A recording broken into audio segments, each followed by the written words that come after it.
Hi, everybody. Thank you so much for being here. I'm so excited. I've been waiting for this day for so long. So I hope you have a great time as I am going to have because I love working with pottery. So we're going to be making here today the Loving Heart mug. And I'm going to guide you step by step. And if you have any questions, you can ask something. I'm gonna just a little bit tell you a little bit about my story with pottery. So it started around 4 years ago, and it was an important moment for me because I had my first child, and he was 11 months old. So that was the first thing that I did for myself after having a child. So I went really, really deep on that pottery journey and was really good for myself as a grounding thing. So was being very special to have that time for myself. So I would maybe sometimes put him in bed and have a little table on my house and just making some stuff. So after I did the course, I started buying glazes and clays and tools and things and starting doing it at home. And it was really, really good to keep myself calm and very grounding and very relaxing. It's very therapeutic working with clay. So if you haven't worked with clay before, you definitely feel that if you do, start something now. And if you already work with clay, you know what I'm talking about.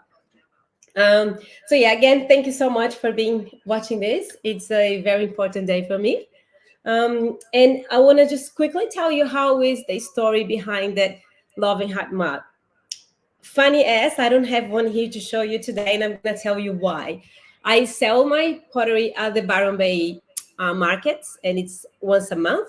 So it was last Sunday, and I took a few of the loving heart mugs to the market because this is one of my most popular products, especially at this market. So it doesn't matter how many I bring, I always sell them. And then I remember that I had to keep one to bring to this workshop today. And then when I see on my table, I have one left.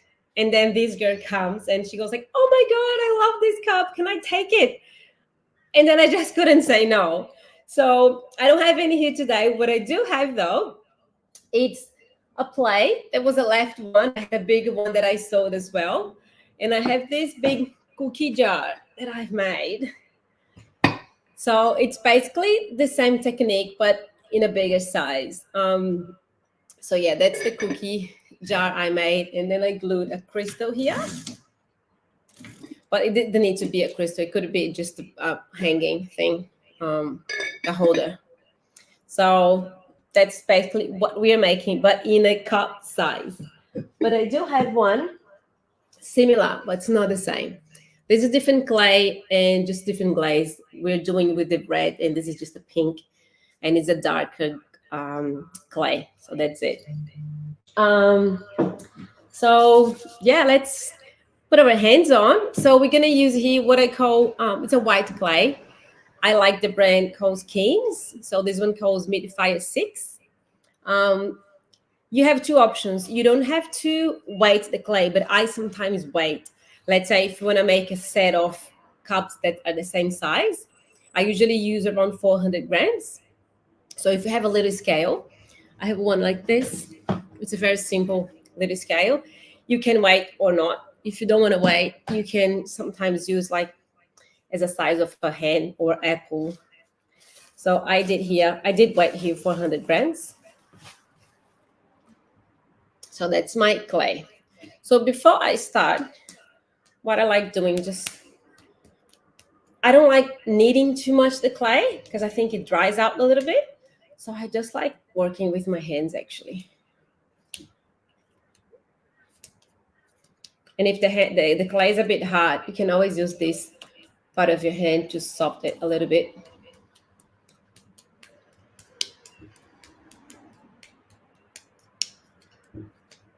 So for this specific cup, we call that a pinch technique. So we're first gonna do that in a nice and round bowl. And then after we're gonna get your thumb in and do a pinching. So I'm gonna show you how. I always have beside me a sponge and a bowl with water. and that helps to keep the cracks away. So I usually recommend people to not use too much water because the clay gets very slippery, especially this clay I'm using. Some clays need more water, some clays doesn't need as much. So here what I'm doing, I'm smoothing all these cracks. So can you see all these cracks? So I just get my finger.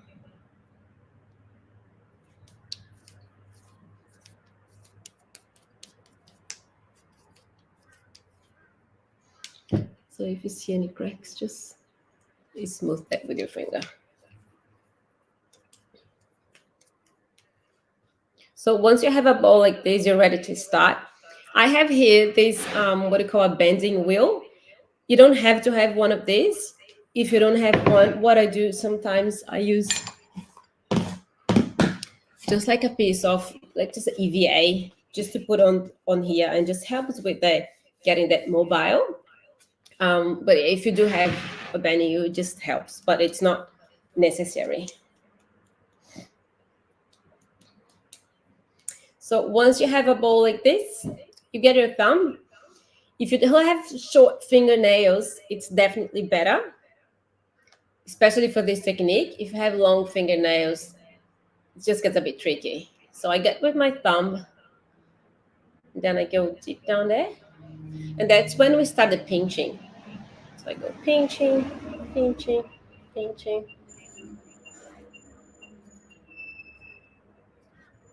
So that's how we start. So my thumb inside, it's the one who runs the show. So always thumb in and fingers out. Don't worry about this wavy that your fingers make the mark. So don't worry about that now. So once you have this shape, we can bring that tall and you can make this wider. I always recommend to bring it tall first because I see a lot of people in the workshops when they make that too wide and then becomes more as a bow. And then when they want to make that taller, there's not enough clay to bring tall anymore. So I recommend that to bring tall first. So again, I use my thumb, it goes inside, and I'm gonna pull that clay up. So let's see if you can see. So my thumb is in and I'm pulling the clay. Can you see how it comes up like this? I'm just really grabbing that clay and just bringing that a bit taller. But then once you do that, you're gonna see there's lots of cracks here. That's when I use my sponge, just a little bit, and just rub with my finger.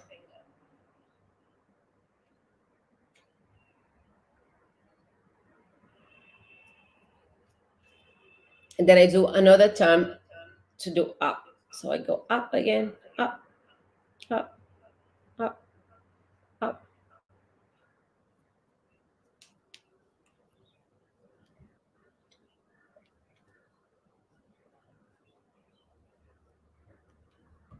And that's how I start. And now what I'm gonna do, I'm gonna make that a bit wider. So again, just come with. It's funny to see that if you have hot hands, your clay tend to dry more. So just make sure you keep a bit more water around you because you're gonna see the cracks around. So now from here to make that wider, just like banging a little bit here to make the bottom flat. And then again, my thumb goes in and I'm gonna just slide this way to get that round shape inside. And the other hand is just supporting and I'm pushing. So this finger is just doing this inside, pushing with my thumb.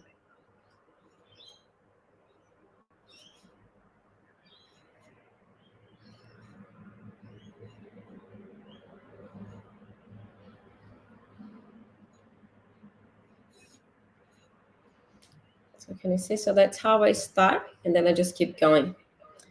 A little bit of sponge.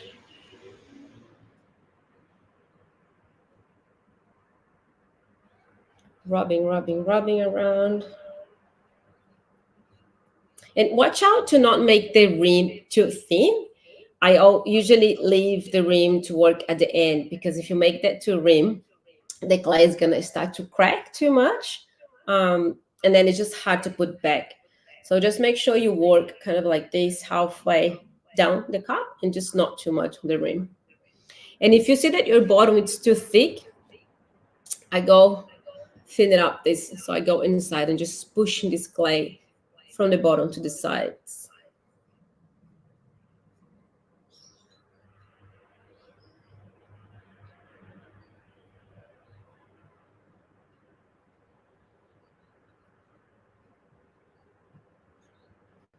Bit of water.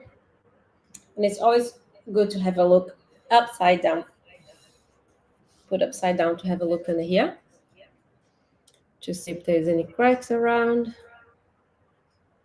If you feel any air bubble, if you're using some clay that you have, usually there's air bubble in it, but you can maybe poke with something or just make sure you get this air bubble away because it can break your cup in the kiln or the bubble can blow so it doesn't really look nice. So I just do a nice smoothing on the bottom. And then I put like that again and just keep going. From here, it's I see on the workshops how everyone goes on different shapes. So don't put yourself pressure to do a specific shape. Just really go with the flow, make that taller, make that wider. Just really find the shape you like. If you go slow, it makes it easier because the clay is very flexible and you can always fix something you don't like. But if you go too quick, I see some people get too excited, go like in 5 minutes done, but then they go like, oh, I don't like the shape. And then they squish the clay and start it again. And as more as you overwork the clay gets dry and you can get the air bubbles in it. So just make sure you go slow. If you get too much dry clay on your hands, just wipe a little bit.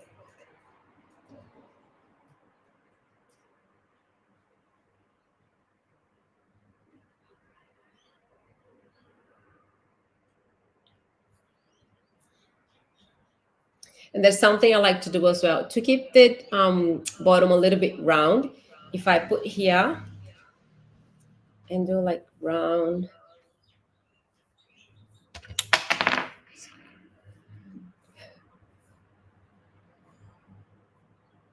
and can you see, just make that nice and round. And then if you see inside, you can see that if you do that, the clay goes in. So you can really see where there's too much clay to spread it out. So just go with your thumb and spread that out, especially to the sides. The reason why we do like with the fingers like that is because you can feel the thickness of your cup. Because if you're just going with the thumb without having the other fingers out, you can feel how thick you are. And just be careful to not go too thin, especially because we're gonna have the love and heart stems after.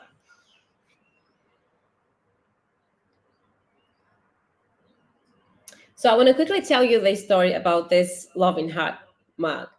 So since I've started doing pottery, I'm always loved doing different things and things that I haven't done and just try new things and getting new challenges. So I have this girl that she messaged me and she said, oh, I really want to gift a friend of mine a cup that she had one similar, but her broke, and I really, really want to give one like the one she had. And then she sent me a photo of the cup and was a cup like that.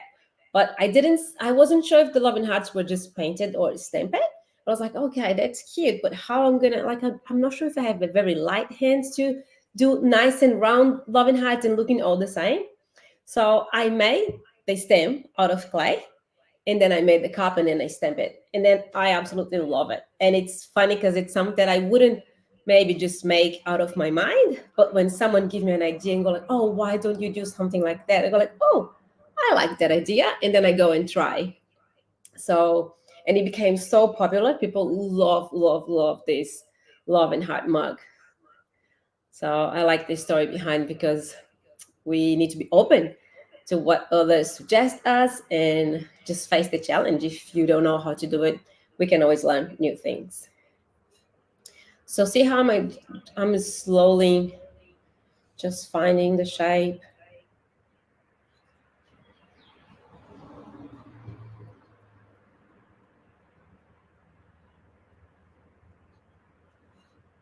I really like this white clay in specific. It's very soft, very easy to work with.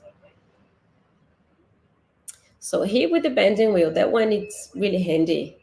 So if I'm just turning the wheel with my hand and the other hand, I'm just my thumb it's inside, just doing like this. So it's like slowly pinching and squishing the clay and make that a little bit bigger.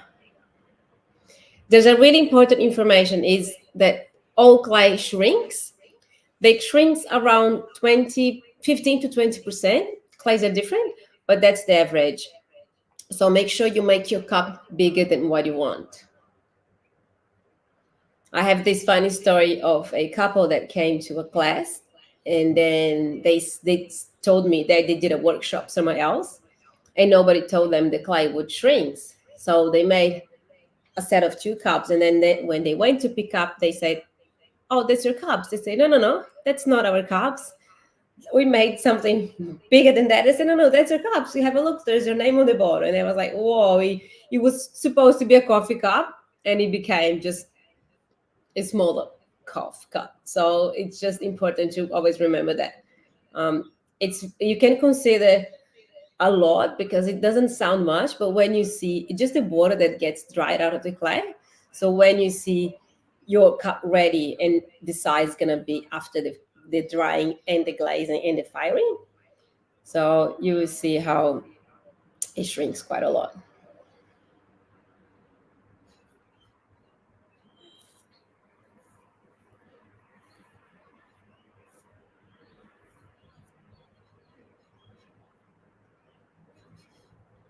And there's also no pressure of being even on the top. I always tell people that's the beauty of the hand building. I love the hand building because you can see your finger marks and you can see that was made by hand, not by a machine. And that's the beauty of having your marks, and it that's what makes the piece unique. So don't worry, don't put too much pressure on being perfect. There's no such a thing.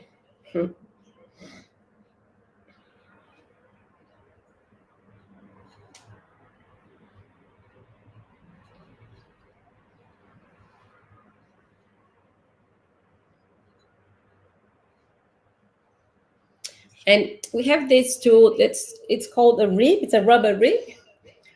Just make sure it's clean every time you're gonna use. Just give it a wipe because if there's dry clay here, when you use, you're gonna scratch your cup. So the way I do here, it's my hand go inside and this goes outside. Maybe show a bit closer. It's a really good to smooth the outside. You can't use that inside with the cup, but for the outside, it's really, really good.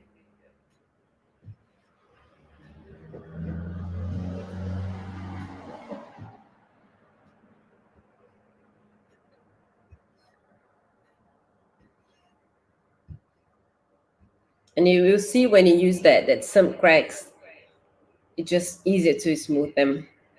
Because with this, you put a bit of pressure, so your hands inside, it's just to hold the pressure. Because once you put the pressure on that, the little cracks kind of put the clay back together.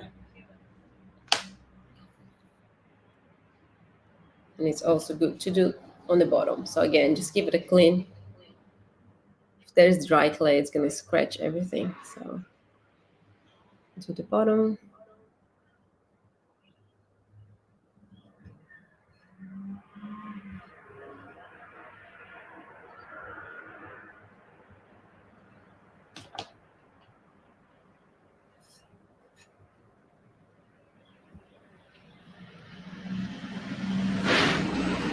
I'm going to keep going with the molding the size I want.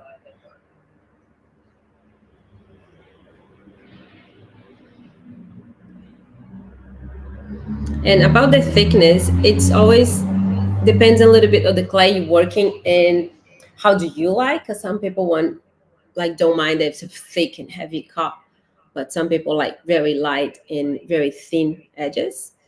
So just make sure don't make that too thin because when you're gonna poke the the stand, you don't want to make a hole in it. So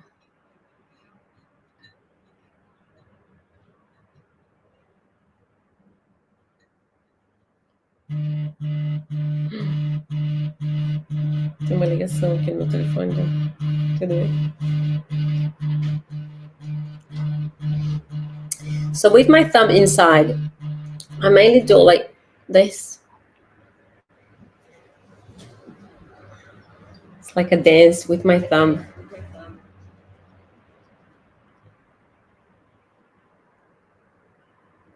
And again, when I was talking about the rim, just make sure I keep that a little bit moist. I always ask people to not go too wild with the water because your clay can get very floppy, and it's really hard to work with the clay if it's too floppy.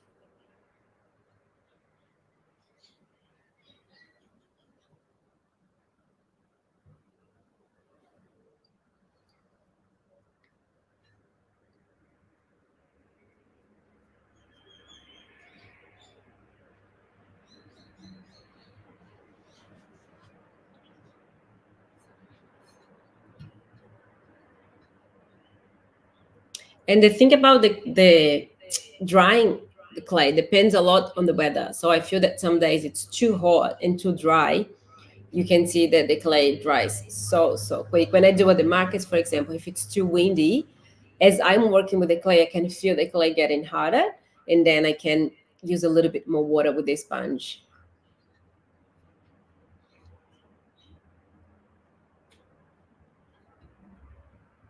I think with pottery, as much as you work with the clay and the types of clay you like, you understand how they behave. So they're all very different from the touch, from the results, and how smooth they are. Oh, that's getting a nice shape. I like that. Just close this a little bit more.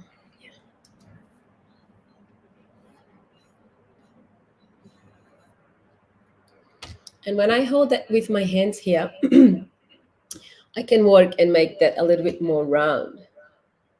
So I go with my thumb on the edges, on the curve, I would say.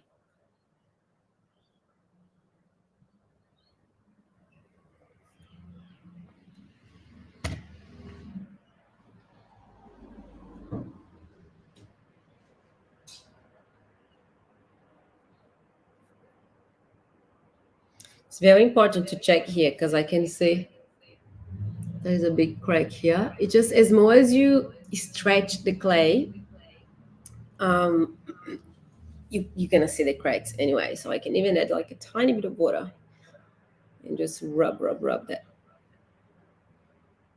It's like when you get a piece of fabric and if you stretch that, you're gonna have this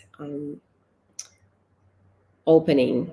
It's the same with the clay, like as much as you stretch. That's important. That's why it's important to go slow as well. If you go too quick, oh, you're gonna see so many cracks that's just hard to fix it.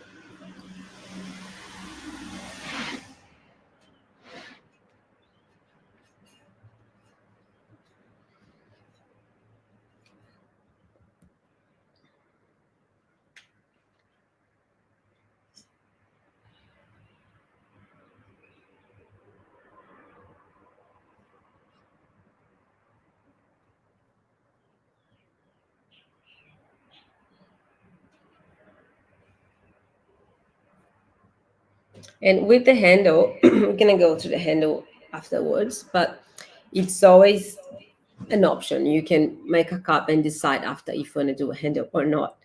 Um, some people like having as a hug mug like this, or really having the handle to to hold it.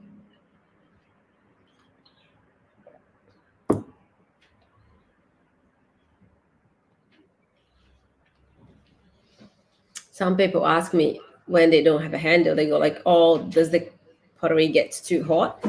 I say, "Well, it's the same as any ceramic piece you have at home. What I use as a method to see if it's too hot to hold, it's too hot to drink. So that's how I feel like if I do something that is too hot, I just put on the side, wait that to cool down.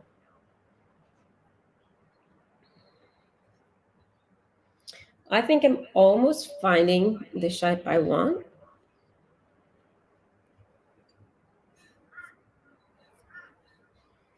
A lot of people ask me, oh, how do you make that, keep that a little bit round like this?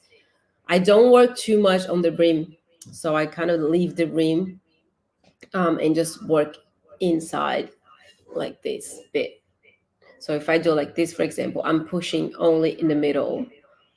I'm not stretching the rim anymore. So I can have this like a balloon shape, kind of. And you can also use the sponge on the inside to get it nice and smooth.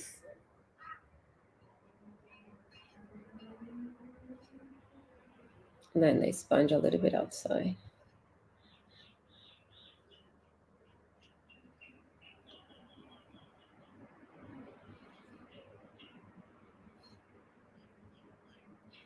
So one of the reasons that I am doing this class today is because I have really some exciting news. I am launching a golden pottery course. So if you know my work, and you probably have seen a little bit of the golden pieces I have. So I've done a online workshop, online course that you can buy online, and I'm going to be launching that today. So I'm quite excited about that. It's a whole new journey. You don't need to have experience, because on the course I do teach from the scratch how you make the cup, and then stamp and glaze and apply the gold and fire the gold. So it's a really, really special thing that's happening at the moment. And something else that I do as well, if I want to keep that edge inside, I kind of go a little bit like this, and I'm just pulling that in a little bit.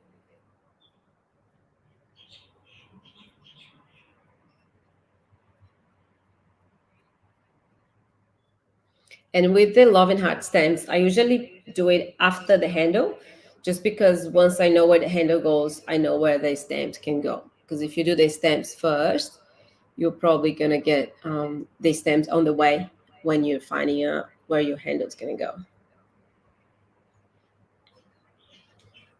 So I think that's all good for my cup.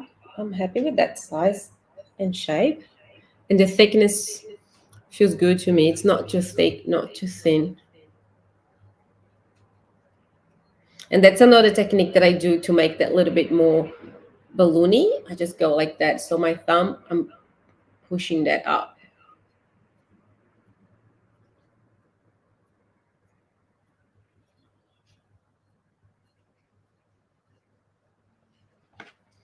And then I do that one more time.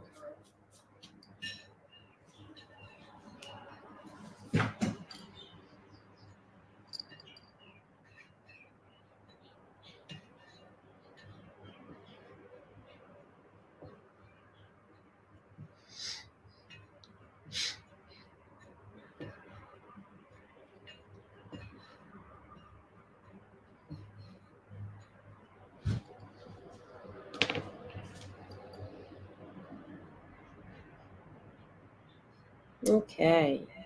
We're going to go with the handle soon. And for the handle, there is a few different techniques for handle. If you have a look, or if you already work with handles, and if you already work with pottery, you know. But yeah, there's just many, many different techniques how you can make your handle. So I'm going to show one here, which doesn't require many tools.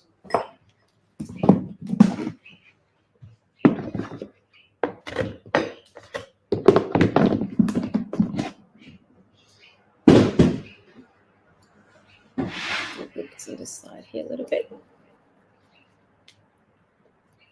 So I like big handles, as this one, for example. I really like that shape because I feel that I can put like 3 fingers, not just one. And that's the style of handle I like. But once you get the shape of the handle, you can choose if you want to make a big one or a little one.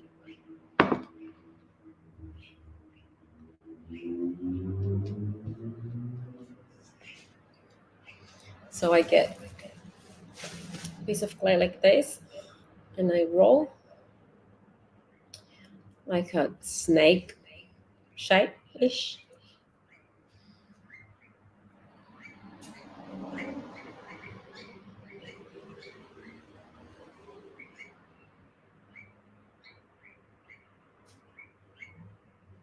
And you can rather leave it that round or just flat that a little bit. Just make sure it's nice and smooth because you're gonna see lots of cracks once you fold, bend your handle. So what I tell people is like do a little question mark and see if you're happy with this size.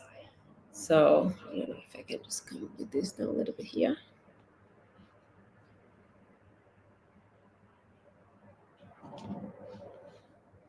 So it's gonna make that a little bit more flat. I don't want that too round.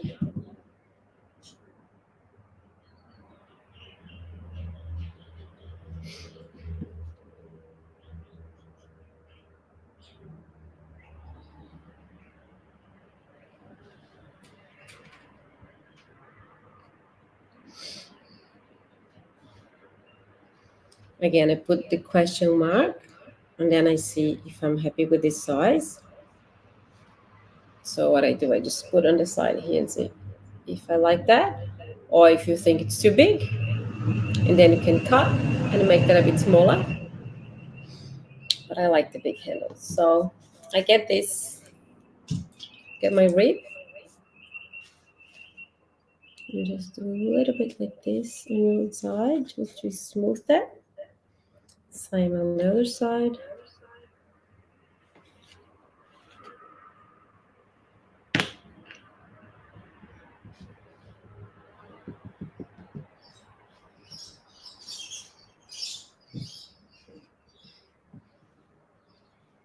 So that's gonna be my handle. So we need to, every time we're attaching clay, we need to score. So you can rather use a score tool if you have, but if you haven't, like anything that's sharp, you can do the scoring. So let me see where I can see. So I just go like this.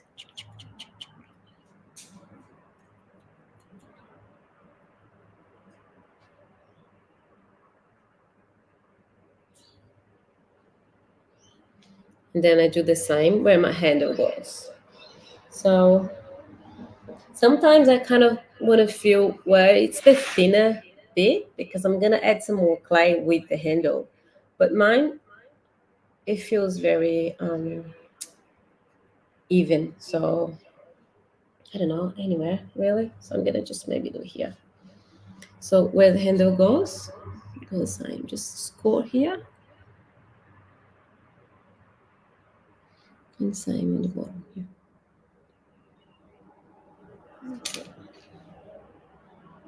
Then I hold that gentle. What I do first, I press the first one, the top one, and always supporting the opposite direction where I'm pressing. So because I'm gonna press here now, my hand is supporting the inside.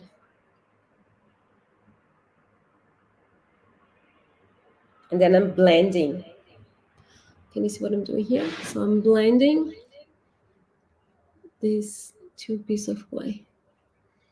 Every time we're attaching clay, it's very important that it's really well blended because what's happening once it's dry, if it's not well attached, they're going to dry in different timing and then it just really can come off and we don't want that. We want to make sure your handle stays there.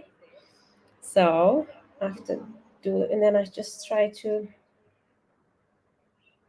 I follow this guy on Instagram, he uses a laser to make sure it's very straight, but I just use my eye. See, like, because if you put like that, can you see? Or like this, so make sure you try to find the center. Oh, that's the,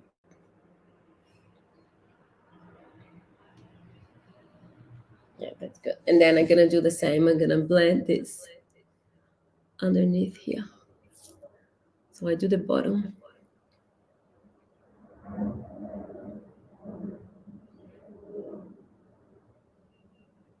And after that, we need what we call a safety coil. So I leave that for a bit. I make Now the tiny little snake, let's say this size. Then I'm gonna add that around the handle. So I just get a little bit of water here. I squish that. Oops. And then can you see how I put that around? Like here? And then that's when I'm gonna blend that really well. Sometimes what I do, I get a cloth or anything I have, is a dry sponge or anything, just to support the handle while I'm working on top here, just to make sure it's not heavy. And then I just want to try doing this in a way that you can see.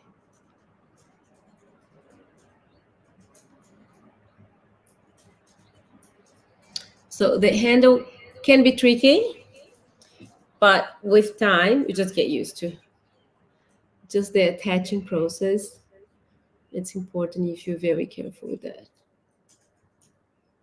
And sometimes I use the back of my nail as like a little tool like this.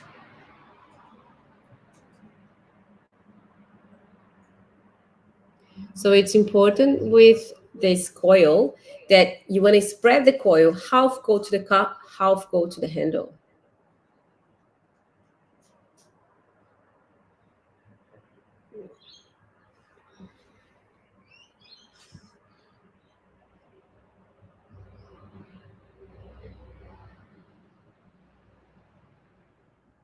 And don't worry about being too rough now. You can be as much rough as you need, because then after we can come with the sponge and just fix the smooth the roughness.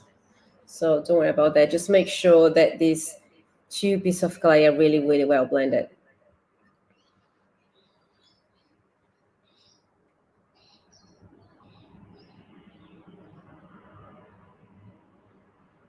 Okay, so the top one is done. Then I do the bottom one. So I do the same. I get a piece of clay,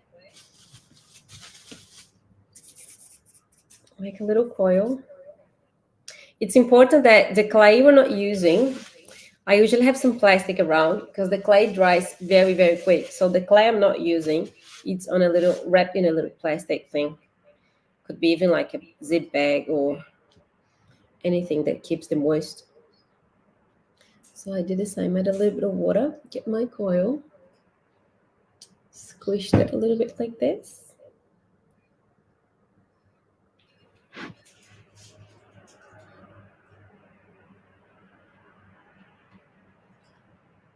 See? And then again, just gonna spread the coil half to the cup, half to the handle.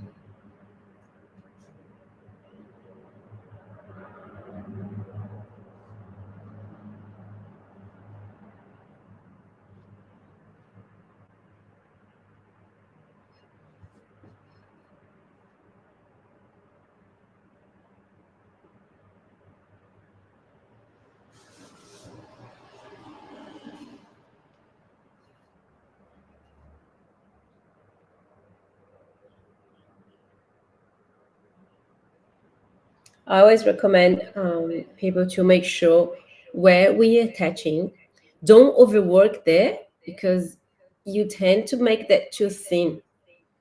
So just make sure you work enough to blend the clay, but not overwork where the handle is attaching.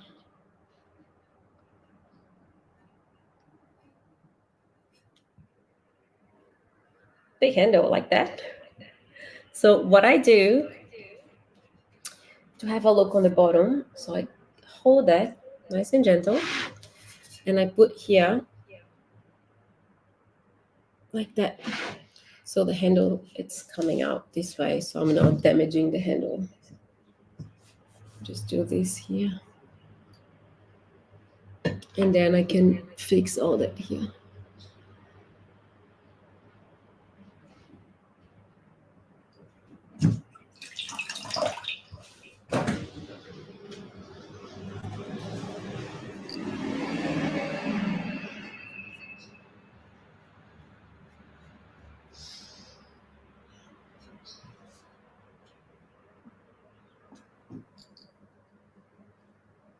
You will see that this white clay in specific, it's very easy to smooth with a sponge.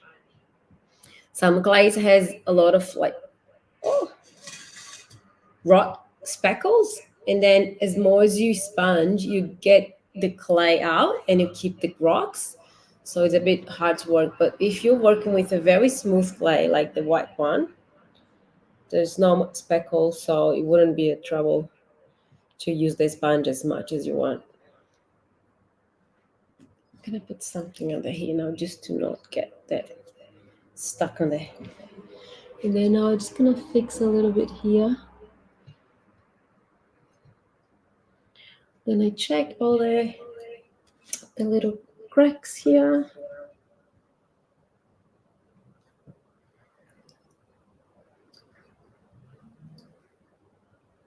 And I can still leave something under here to keep that. Sometimes what I do when it's ready, I leave something holding the handle if I want the handle a bit taller. Just because otherwise the heaviness, the weight of the handle, it's gonna just pull that down.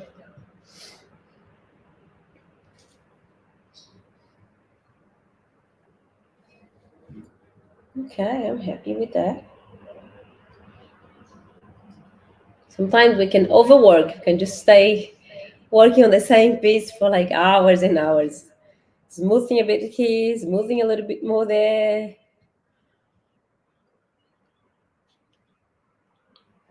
So before I go with the stems, I'm just gonna work a little bit here. So on my rim, I want the rim a little bit thinner. So I go with my fingers like very gentle, like this. Just like sliding to make that a bit thinner. Just get a bit of water from the sponge. Just do this.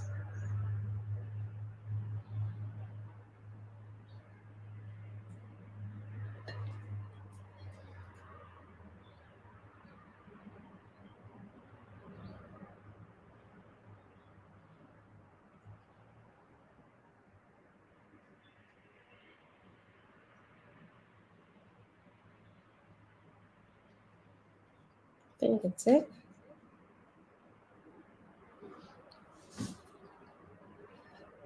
So I do a last little sponge inside.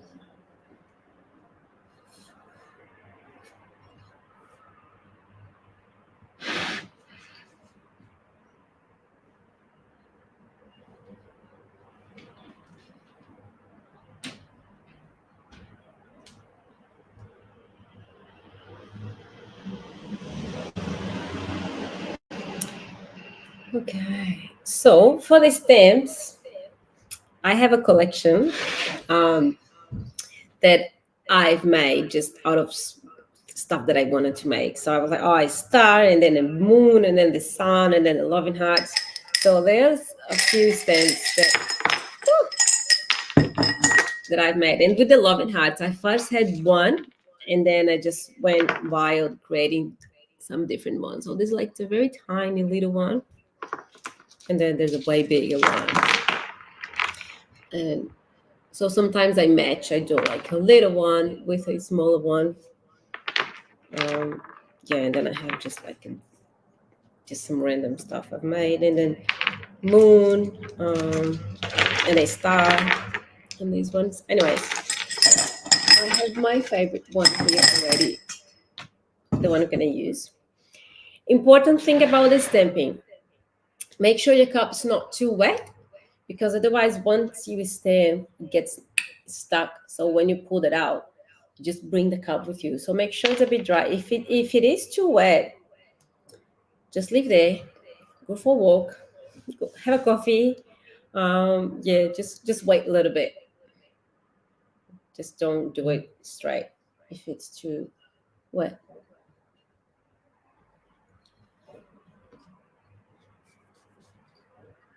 So I just did this one last time.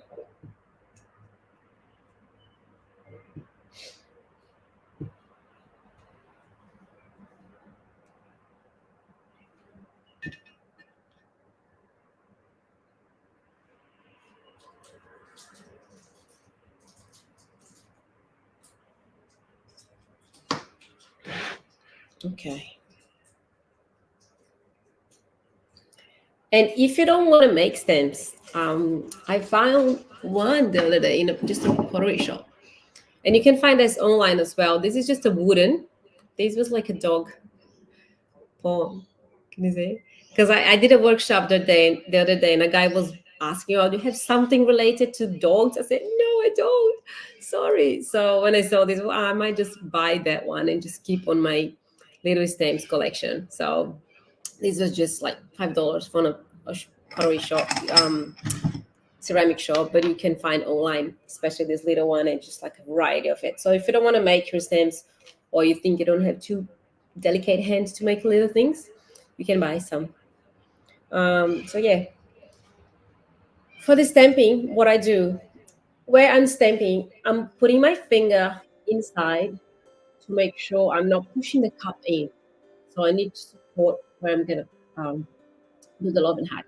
If you do want to write something, I think one of the mugs that was advertising, there was "Good morning" saying on that. See, and I'm gonna show you how I do the writing.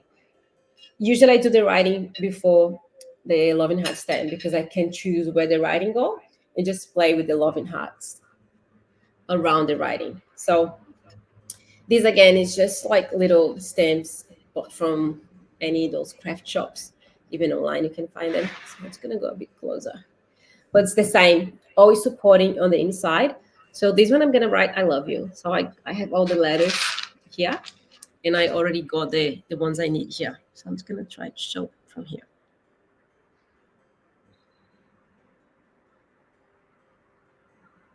And it's important that you have your finger in, and then you can feel how deep you're going. Just don't go too deep. So I go with I.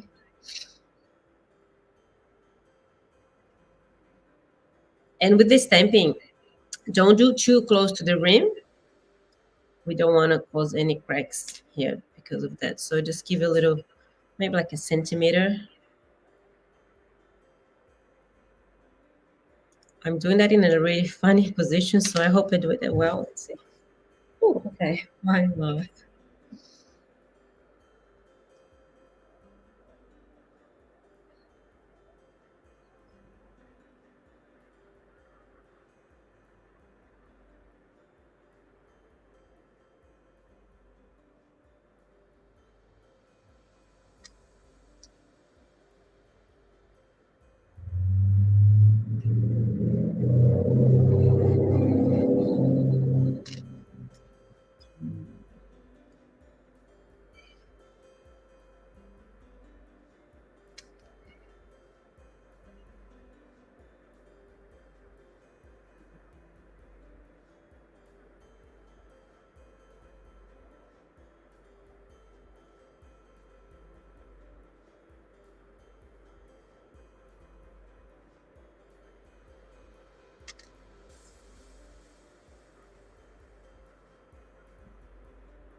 There it is.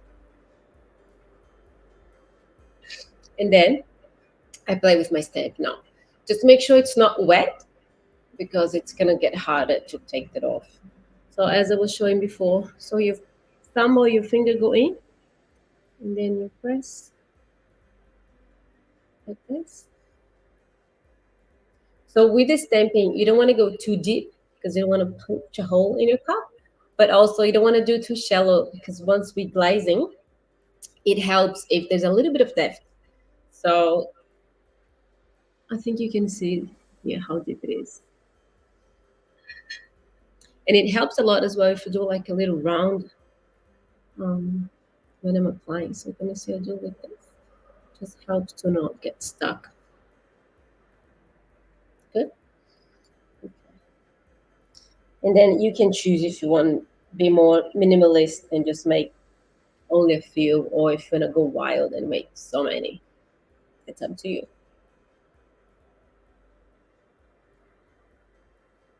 Okay.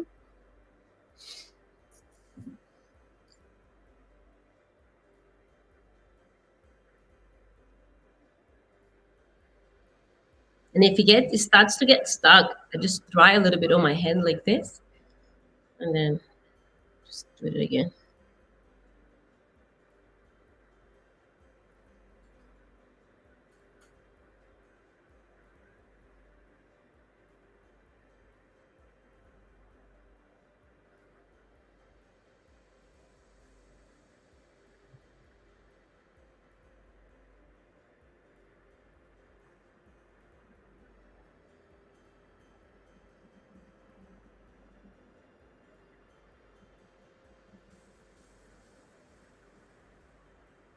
Okay.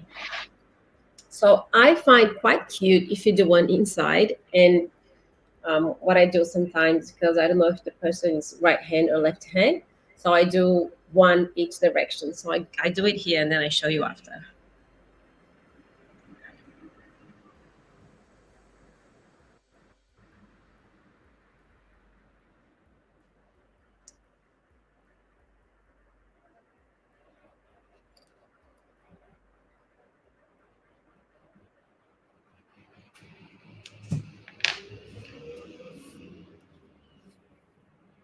See how I did? So there's two, one facing one side, the other facing the other side. So, and you could also do one on the handle.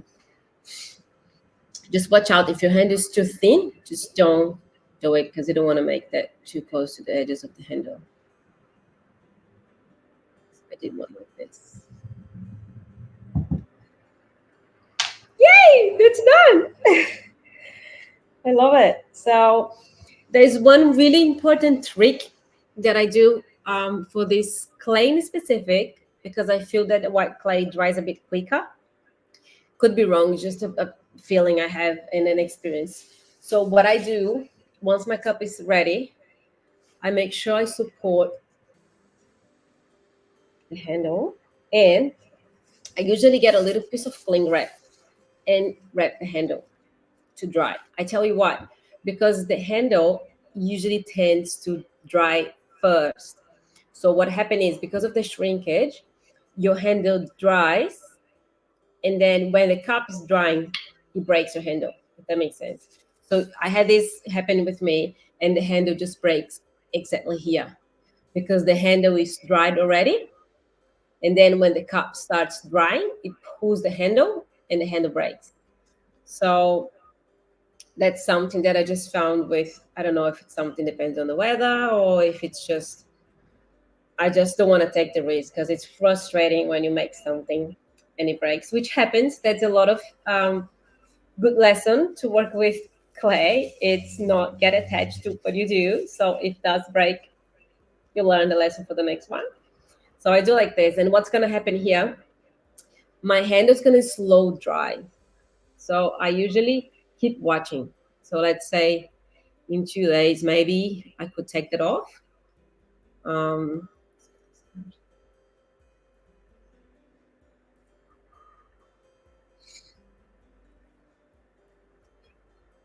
and here I'm just adjusting the roundness of my cup.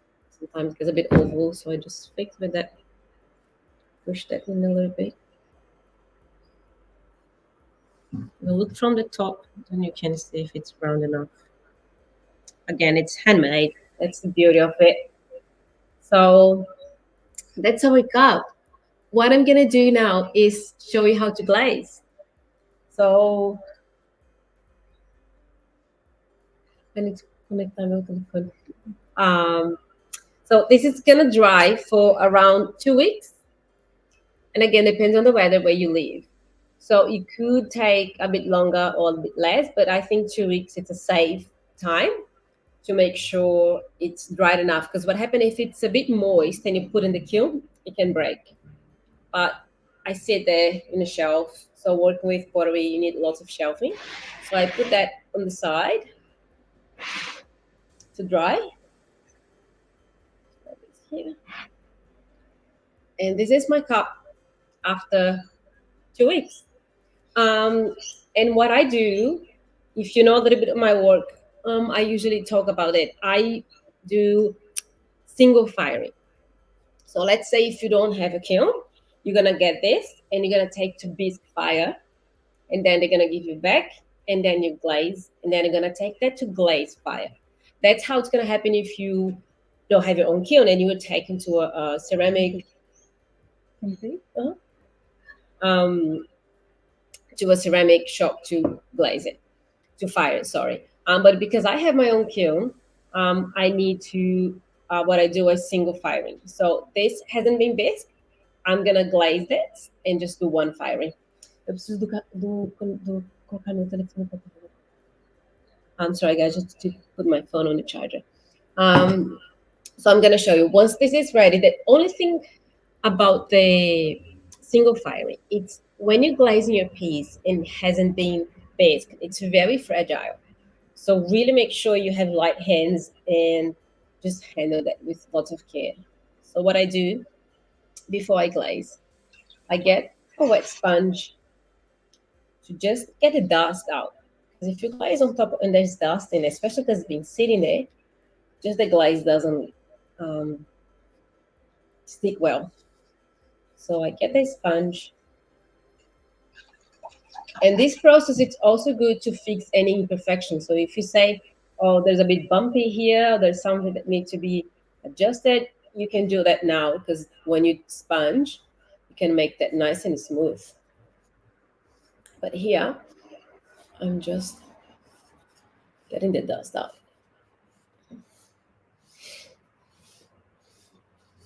You can do that with a sponge or with a cloth or whatever is easier for you. So once your carpet's like that, ready to be glazed, so I use what we call underglaze. So I'm using this one because it comes with this little needle thing. So it really helps because I'm glazing only on the loving hearts. If you were doing a different thing, or if you just want not glaze or just leave it white and just do clear glaze on top of everything, it's fine. But if you do want to glaze the loving hearts, I recommend this one because it's easy to work. Sometimes can be really thick when it comes, and then what I do, I just add a little bit of water just to be like nice and liquid. So gonna shake that.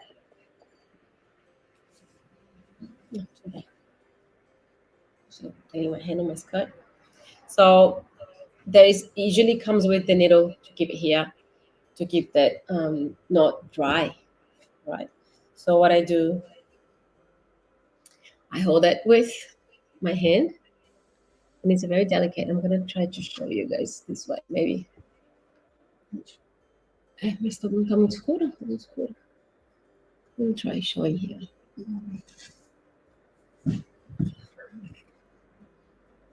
Okay. So the work here, it's because you need to do one by one. Done. So usually what I do, I get like a towel or this, like anything that it can sit. Yeah. Usually when I'm doing that, thank you. I have Danny here. She's amazing. She's working with me. I wouldn't have done that without her. So I do like a little bit. That makes sense. Just sit my cup and dry like this. So usually when I'm doing this, um, I'm doing a few at the same time. So I get like a big towel and put all of them because I do one heart, one love heart, one love. By the time I finish the fifth one, the first one is dry, so I can just keep going because this takes just less than a minute. But it needs to dry like this because otherwise what happen if it drips? So if you dry like this, the glaze can just run, and we don't want that under glaze to run. We want that to dry like that. So once you see that's not shiny anymore, when it's getting mate, and then you can just go to the next one. I'm just gonna show you here.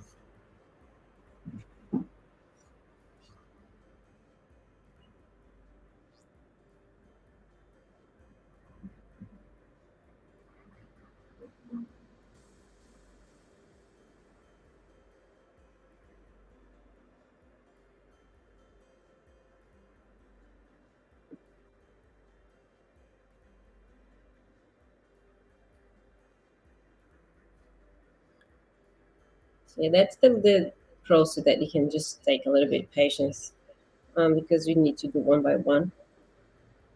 But usually, oh, there's something that's gonna.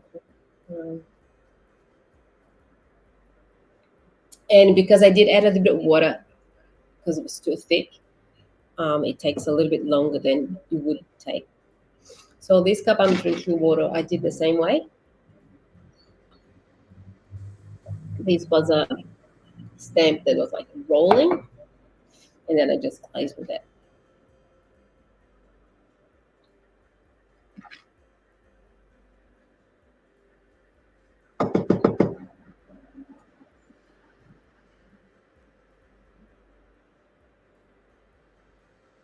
So after doing that, I'm gonna show you how to do the clear glaze on top of everything. So this one has one loving heart inside as well, but I do that at the end. And then I'm gonna get my brush and my clear glaze and then add on top of that. So with the clear glaze, usually we add two coats. With the underglaze, it's only one. But let's say if you want to do, I have done some like that, that I did color on the loving hearts and I did, let's say, pink on the inside. So you can do that. But then if you're using any color glaze, it's three coats. But every time you buy a glaze, just see on the label what they say about the application process. Just watch out to not touch the one that's wet.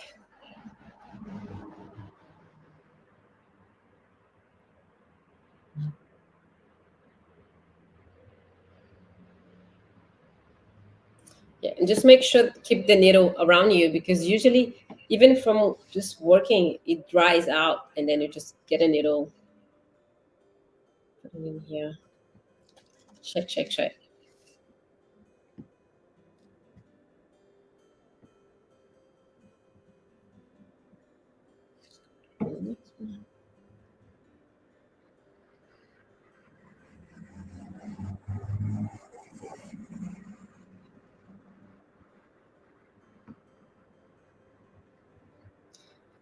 Glazing the love and heart, it's very um there's this satisfaction feeling when you just fill it up each one. It's really, really cool feeling.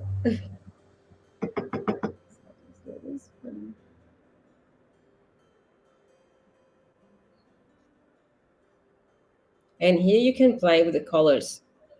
This one they have just many different colors, um, but they didn't have pink. So what I did when I wanted pink, I just mixed red and white. So that's another option. They do have green, yellow, blue, purple, black, but not pink. But then you can make colors, right?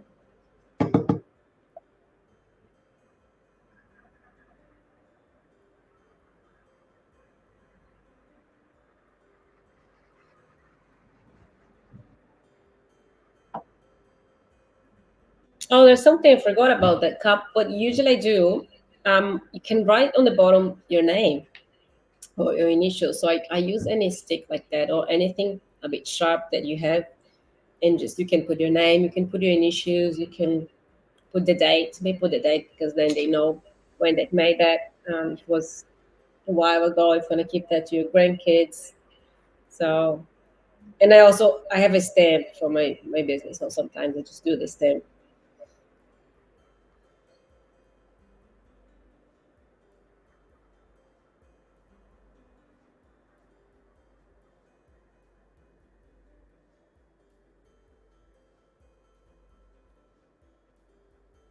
Okay, there's only three to go, and then we can do the glaze, the clear glaze on top.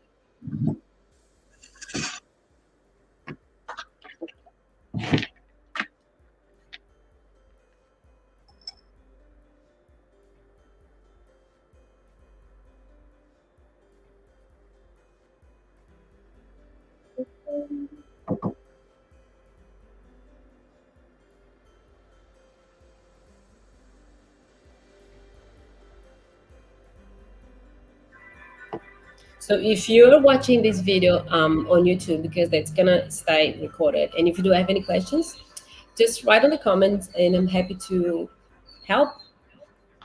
I don't know if you need something, if you have any um, things that you want to know how to do it. Okay, two to go. I can do the inside, I think.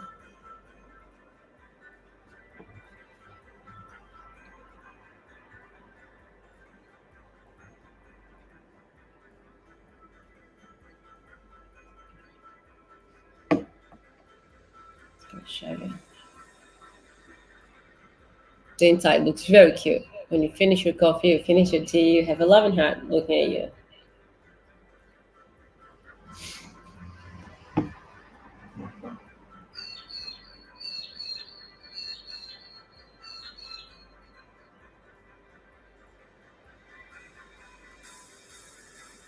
And here, let's say if you did something wrong with the glaze and just got like somewhere that it's not supposed to, I prefer waiting that to dry and just scratch that off with your nails or with something, and then you come with a sponge. Because let's say if you did something wrong and if you try to clean it with a sponge, you can make a huge mess and get this red everywhere. So that's an important thing. If you do something wrong, just wait to dry, scratch out with your nails, and then you can come with a sponge to clean.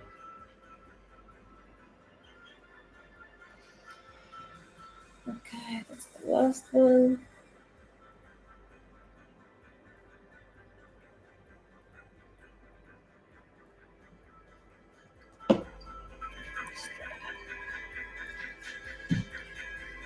And with this technique, you can make lots of different stuffs. You could make like a big and make like a vase, or you could make big and make as a bowl. I have this one that I made as a little incense holder.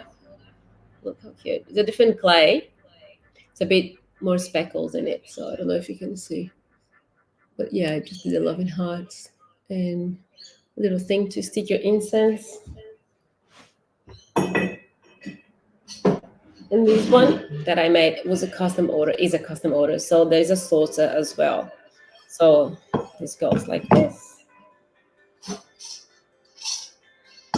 with the cup like that. So it's quite cute. Then you can put a cookie, a chocolate, or something else here.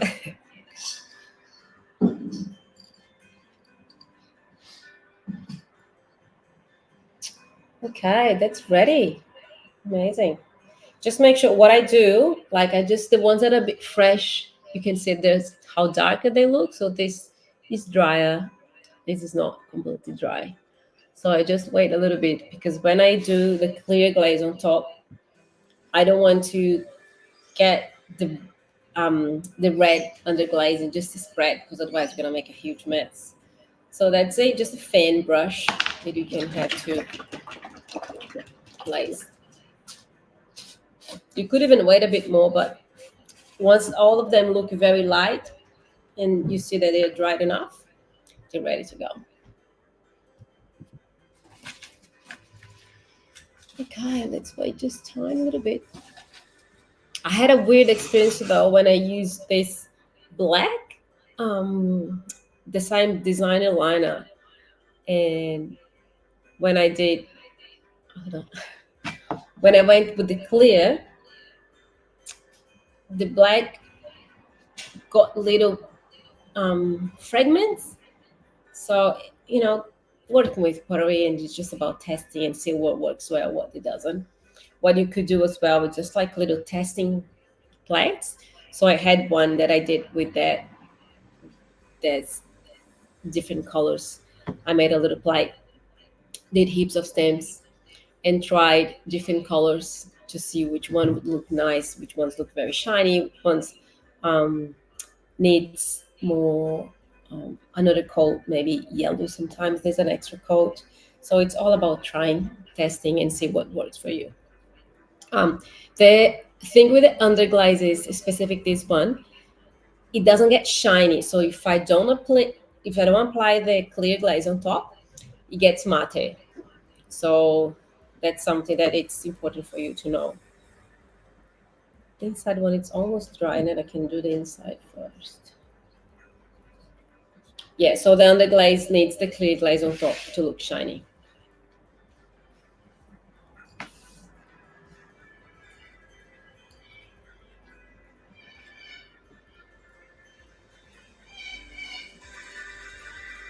So the clear glaze I use is from Meiko, same brand as this one. So that's Meiko.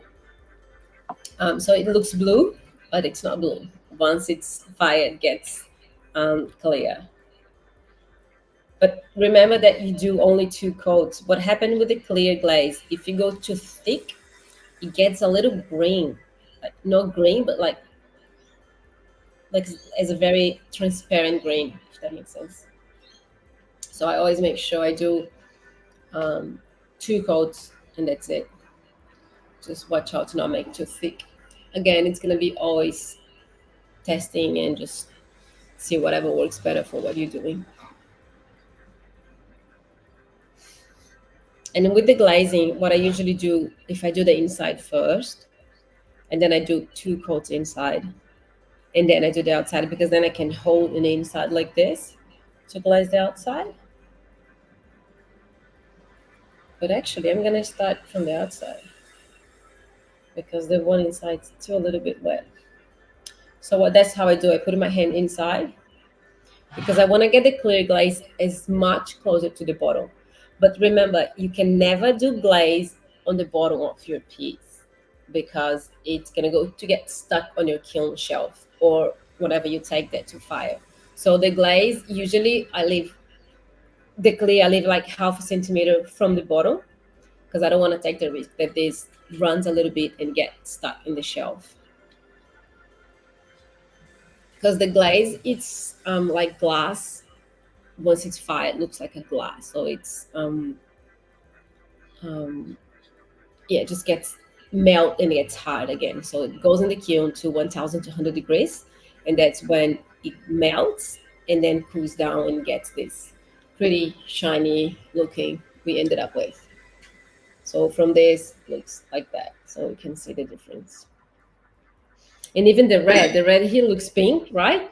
But then it's not. So it's the same as this one. So that's how it's gonna get once it's fired. Okay, so what I'm gonna do here. I usually do the handle first. I'm gonna try to get closer here.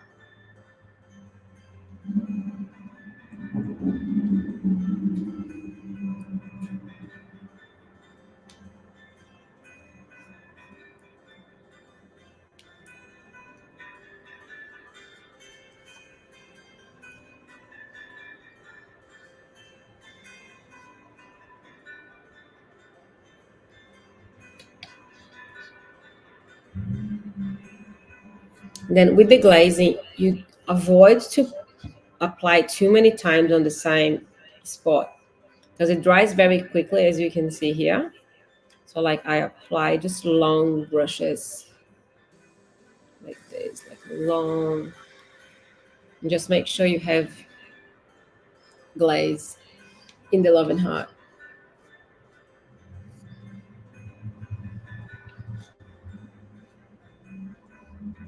And here, be careful really to not go on the bottom.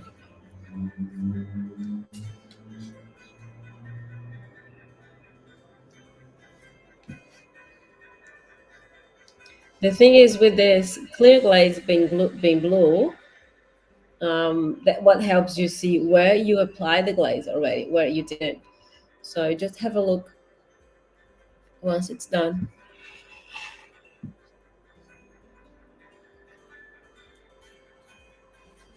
Yeah, and it dries very quickly. Oh, I forgot this bit. But you always need to wait to dry from one coat to the second coat. You need to wait. And then you see that where it's still wet and where it's dried. So you can really notice once it's 100% dry. But again, it's just a couple of minutes.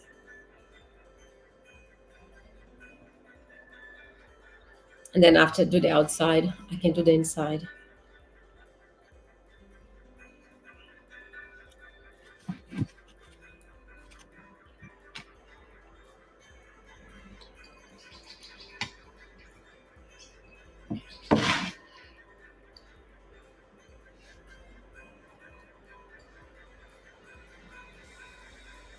The reason why I don't do the inside straight away, because then it's gonna take longer for me to be able to do the outside again. Because then if it's not dry the inside, I can't really hold it.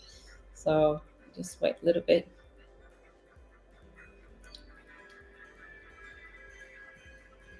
Just be very careful, as I said before. Once the piece hasn't been bit fired, it's very fragile. I have myself couple of times, just bump the handle somewhere, and then you break the handle. So be really, just really gentle with the holding and when you put somewhere, because once it's fragile, you don't want it to crack.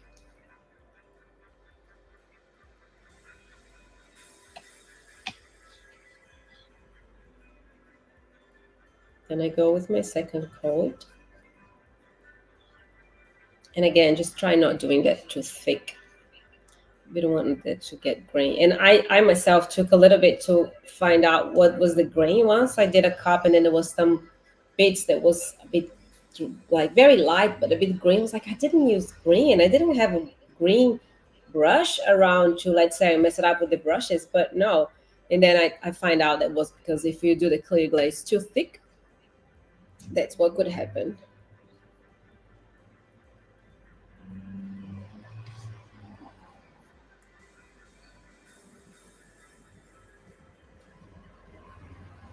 So when I was telling you that I do single firing, the difference of the single firing and the normal firing is that it dries my the elements of my kiln sooner. So I need to change that sooner than I should if I was doing the normal process.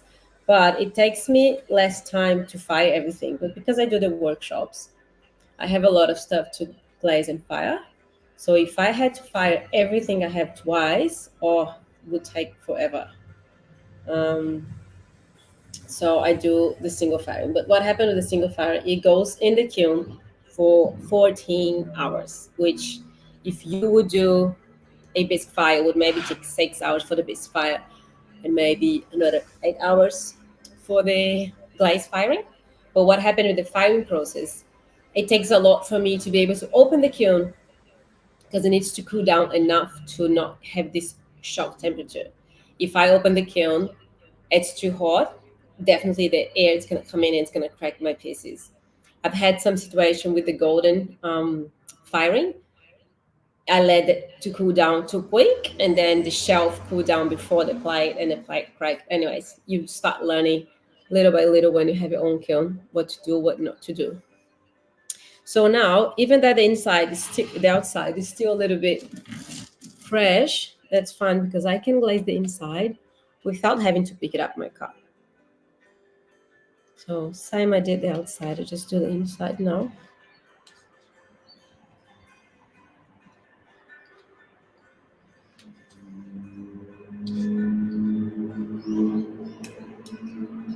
So yeah, so when the kiln finished the firing, I need to wait another 20 hours approximately to be able to open the kiln. So the cooling down process, it's very important to not break your things. I do have a video on YouTube where I show how to do the single firing. If you do have your own kiln, if you want to start doing that. So now I wait the inside to dry a little bit. So can you see it's nice and wet? Yes, now I just wait for the last coat, and that's done. Usually I wouldn't put in the kiln on the same day, but I sometimes take the risk and just put on the day after. So if I glaze that now, I could put that in the kiln tomorrow morning.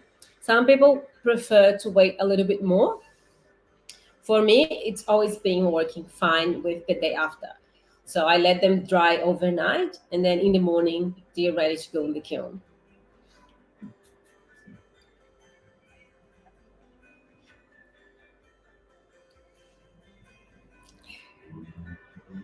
Almost there. And I love watching the transformation though, because this, from this bluish white look, you put that in the kiln like that, and then you get it out the kiln, and then they look pretty and shiny like that. And that's something I love about the white clay with the contrast with the love and hearts. So I really like that. And this big cookie cutter, cookie bowl, and there's two love and hearts on the inside.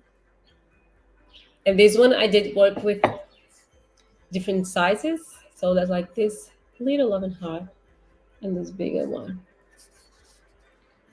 Just went randomly. And believe it or not, but I did this with the same technique we did the cup. It was a pinch technique. It was a big piece of clay. Let's see how think it's probably 1 kilo, 1.5 kilos of clay, and this was 400. So I just started the painting and just went a lot of pinching, a lot of stretching, a lot of smoothing. But yeah, it was the same technique. And if I would have done maybe that a bit bigger, would become as a bowl, just eating like a soup bowl or salad bowl. So you can really do many different things with the same technique.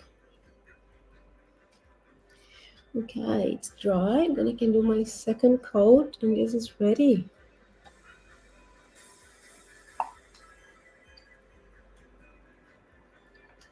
And with the glazing, you kind of need to be quick because you see it how it dries very quick. So if you're not paying attention where you have glazed, you take the risk of glazing twice the same bit because it dries too quick. So you go like quick, quick, quick, done.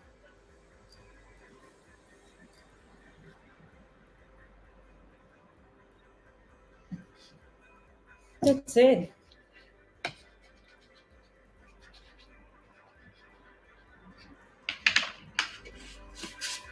So this is ready to go tomorrow in the kiln, and then in 2 days it's gonna be ready, and I can have a beautiful coffee, a beautiful cacao, a beautiful hot chocolate, a beautiful cup of tea, with the loving hearts. I love how this cup it's very special when I take them to the markets. Like the way people love that so much, it's really makes my heart like, oh yes, they love what I do, and I become like, oh my god, your work is beautiful and blah blah blah. And then seeing the fact that people take what I made by hand, they take home, and they're gonna enjoy that somehow. So that's it. And I do have something really exciting to show you now. So this is my golden technique. Look at that. I love that. So that's my personal cup. I take that everywhere. Have your coffee somewhere. People go like, "Oh my god, what's that cup?" I love it. So this one, is just with clear inside, but this one has a dark green inside. So that is the golden pottery online course I am launching today, and I have this really amazing and offer for you. Look at this necklace. I made this one as well, and it's gold. So I don't know if you can see that properly. Can you see? I made it with lavender leaf. So I used the lavender and just put the gold around. And I have a loving heart earring if you haven't seen it. And I also have these earrings that I made with the gold too. So the gold technique application, it is, can you see that little earring? Okay. It was a full transformative process in my pottery journey, because when I found out about the gold, I was like, whoa, what this gold can bring so much more life to anything that I make. So I do have some stuff to show you that I just, when I started doing the gold, and again, I see the feedback from people when I'm at the markets and they go like, oh, wow, what is this? And what I always tell people is it's real gold, which makes them even more special. So I'm gonna be launching. Oh, I'm just getting this to show you guys. Um, this online course, you're gonna learn how to make a cup like this from scratch. So even if you have no experience with the clay, you're gonna learn how to make the cup and how to stamp it and how to glaze the stamp, and how to apply the gold and fire the gold and the whole process. And once you find you learn about this technique, you can just apply on any of your work, because it really brings more life and more uniqueness to your. Look at this. This is like just a trinket dish, and I use the leaves. This with sage leaves, but then I apply gold on the rim. Can you see the gold on the rim? This is the sign. Was applied, but if there wasn't the gold on the rim, this wouldn't look that special. And I have this really big one, which is a very special one. Look at that. That's the gold with the crystal together.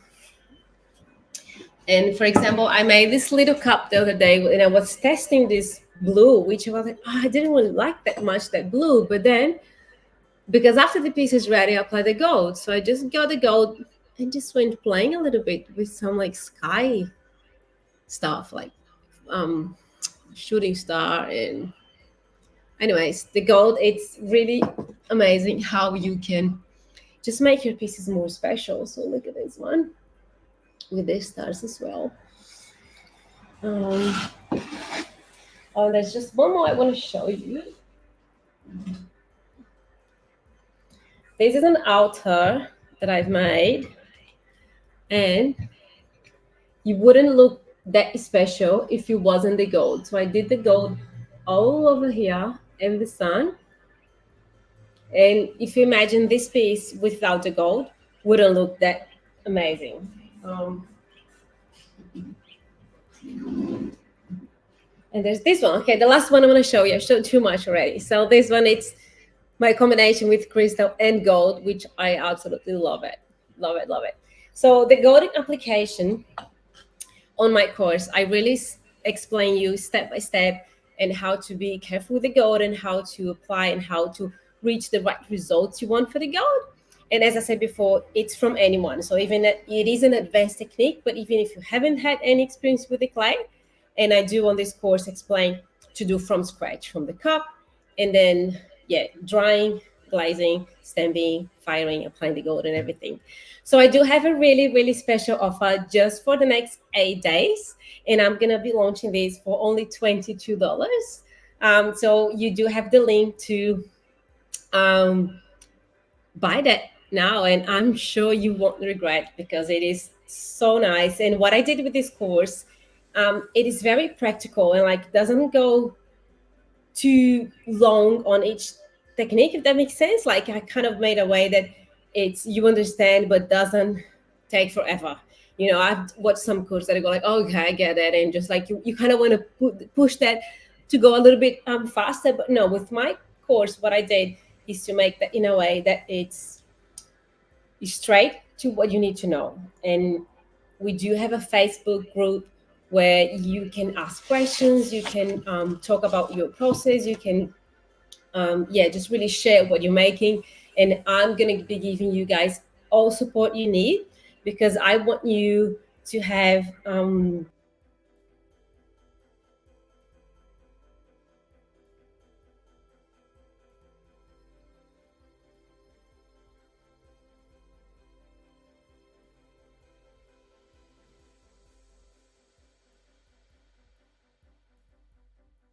oh, yeah, if you can ask and just if you have any doubts and just things to learn. I had someone when I learned, so I see how that was really important for me.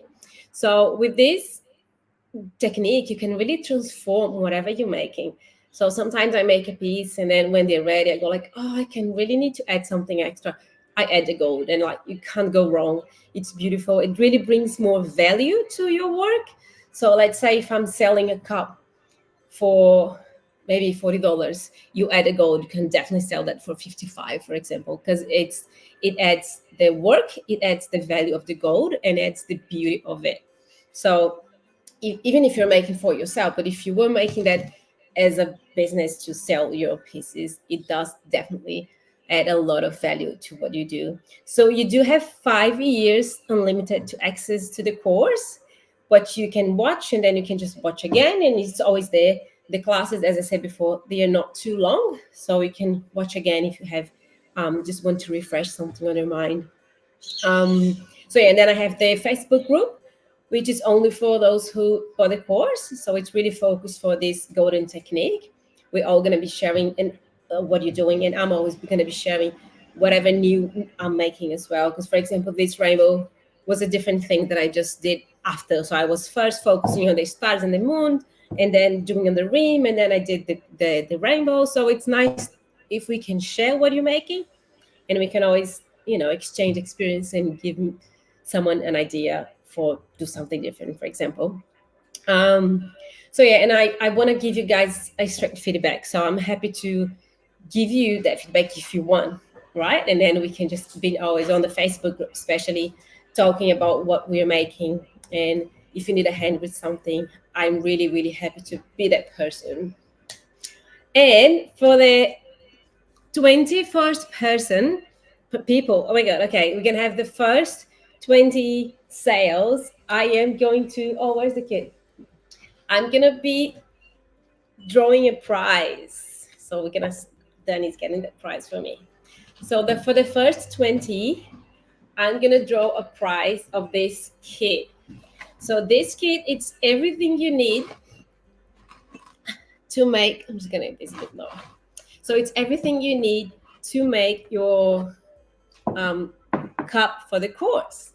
So you have the clay, you have the bending wheel under here, you have the gold, which is the very special part of it. Um, you have the white clay because there is a bonus on that course where you learn how to make your own stamps. So if you don't want to use normal stamps, you want to make very unique stamps, there's clay to make that as well. There's the clear glaze to glaze your cup. There's a little bottle for us to glaze the stars. And there is the brush for the clear glaze. There's a sponge, there's a rib. So with that kit, this worth $150. Especially because the gold. But the gold, what I tell you, this amount of gold here, you could make maybe on this style of cup, maybe 8. So it does last quite a lot. The clay here, it's 500 grams. So it's usually, I'm sending a bit more than what I would do. I would usually do 400, but I'm sending a bit more. But with this kit, you can watch the course and make your first beautiful golden cup.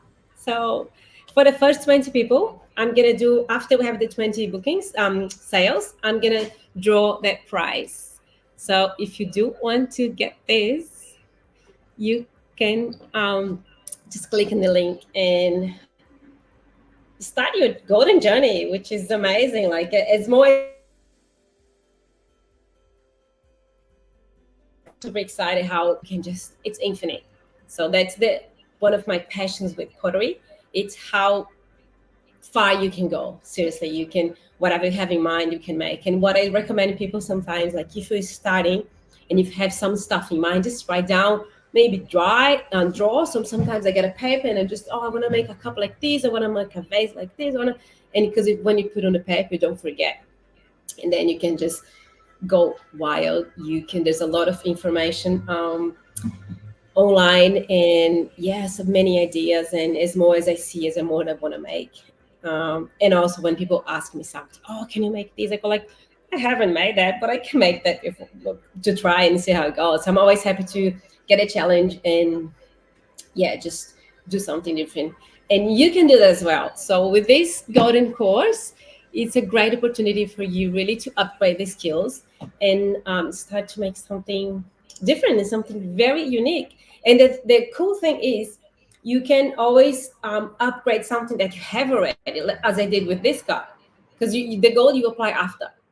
So if you have some work that you're not 100%, you wanted to give extra touch on that, get the gold. With the gold, apply the gold, make that nice and special and unique in your work. Okay. I'm excited. It's just, I've been waiting for this day for so long. We started this project in January. So it's been a long 8 months until we really had this day. And I want to say thank you so much for everyone. And yeah, let's keep in touch. Facebook and Instagram, it's always a great tool for me. I'm always available. I love encouraging people that are starting or want to start. And there's something else. If you live on the Gold Coast, so I'm in Australia on the Gold Coast, if you are in the area in the Gold Coast, I can offer the firing process. So if you are somewhere else, you probably have a ceramic shop that you can take your stuff to fire. But as I say, you're gonna have to bisque fire, glaze fire, and then gold fire, because it goes 3 firings if you do the gold. But if you're on the Gold Coast, I offer the service to fire as well. It's going to be definitely cheaper than if you take someone else to do twice firing. So yeah, let's keep in touch, reach out, talk to me, send message. I'm always available. And good luck with your part of the journey. Doesn't matter which one is. I'm happy that you're here and I'm here to help. And I hope to see you all soon. Thank you so much for that.